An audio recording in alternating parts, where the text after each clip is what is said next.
तो दुनिया का सबसे पहला चिप जो इंटेल ने बनाया था उसमें 2300 ट्रांजिस्टर्स थे।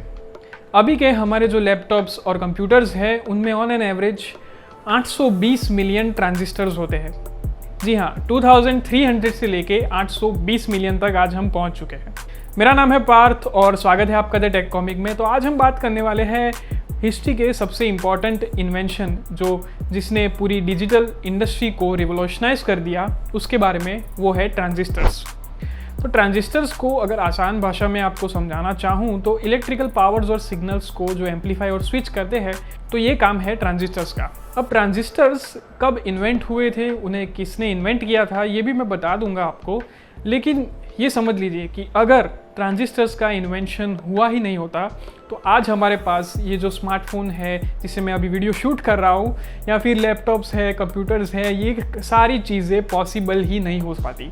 काफ़ी इम्पॉर्टेंट इन्वेंशन था ये ट्रांजिस्टर।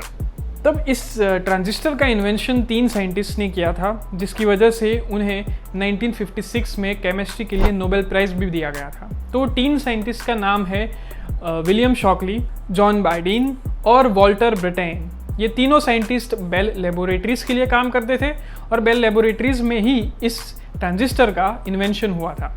अब ये इन्वेंट तो हो गए, लेकिन उन्हें प्रोडक्शन में, मास प्रोडक्शन में लाने के लिए 2 साल और लग गए थे। तो 1948 में इसका इन्वेंशन हुआ और 1950s में इनका मास प्रोडक्शन शुरू हुआ था। और जो पहला रेडियो आया था इन ट्रांजिस्टर के साथ, वो आया था 1954 में। 4 साल के बाद प्रोडक्शन में आ गए, उसके 4 साल के बाद पहला रेडियो आया था और उसमें सिर्फ 4 ट्रांजिस्टर थे। 1954 की बात कर रहा हूँ मैं। तो अब बात कर लेते हैं कि ट्रांजिस्टर्स का जो इन्वेंशन तो हो गया, लेकिन ये इन्वेंशन इतना इम्पॉर्टेंट क्यों था, इतनी इसेंशियल क्यों था, और इसके पहले क्या यूज़ हुआ करता था। तो जब ट्रांजिस्टर इन्वेंट नहीं हुए थे, उससे पहले वैक्यूम ट्यूब्स यूज़ हुआ करते थे। और ऐसा नहीं है कि ट्रांजिस्टर्स जब इन्वेंट नहीं हुए थे उसके पहले कंप्यूटर्स नहीं थे। उसके पहले कंप्यूटर्स तो थे, लेकिन काफ़ी बड़े हुआ करते थे और सिर्फ इंडस्ट्रियल स्केल पर ही उन्हें यूज़ किया जाता था, कि काफ़ी बड़ी जगह ऑक्यूपाई करते थे और जहाँ अवेलेबल है कि इतनी बड़ी जगह हो, वहीं जगहों पे इन कंप्यूटर्स का यूज़ किया जाता था। और फिर 1948 में जब इनका इन्वेंशन हुआ था ट्रांजिस्टर्स का, तो उन्होंने जल्द ही सिर्फ 10 सालों में 1950 से लेकर 1960s तक पूरी तरह से वैक्यूम ट्यूब्स को ओवरटेक कर लिया था। अब ये इतने जल्दी क्यों ओवरटेक कर लिया था, ये भी मैं बता दूं, क्योंकि साइज़ में ये छोटे थे, साथ ही जो इलेक्ट्रिसिटी है वो भी काफ़ी कम यूज़ किया करते थे वैक्यूम ट्यूब्स के कंपेयर में, क्योंकि साइज़ छोटी है तो जाहिर है पावर भी कम यूज़ करना पड़ेगा। उसके साथ ही वैक्यूम ट्यूब्स में फिलामेंट्स यूज़ हुआ करते थे और ट्रांजिस्टर्स में ऐसी कोई चीज़ की ज़रूरत नहीं थी। और जैसे ही ट्रांजिस्टर्स पॉपुलर होने लगे तो काफ़ी सारे इसके साथ प्रोडक्ट्स भी आने लगे।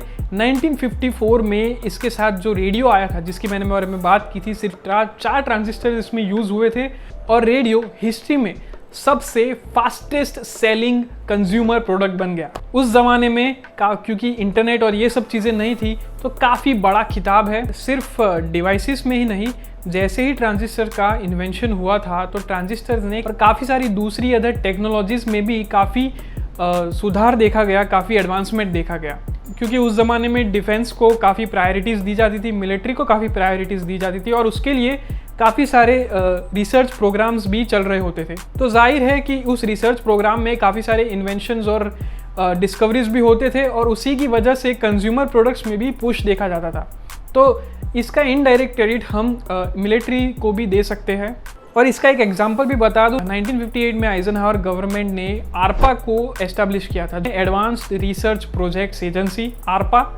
इसे यूएस में एस्टैब्लिश किया गया था और इसी की बदौलत जो हमारा इंटरनेट है, जिसे आज हम इतनी अच्छी तरह से यूज़ करते हैं, इतना डेवलप हो चुका है, वो इंटरनेट आरपा ने ही बनाया था। तो हम ट्रांजिस्टर्स को कहाँ कहाँ देखते हैं, तो मैं कहूँगा कि आज की स्मार्ट वॉच से लेकर आप अभी जो मोबाइल यूज़ करते हैं, जो भी इलेक्ट्रॉनिक डिवाइसेस आपके आसपास है, इन सारी चीज़ों में ट्रांजिस्टर्स का यूज़ होता है।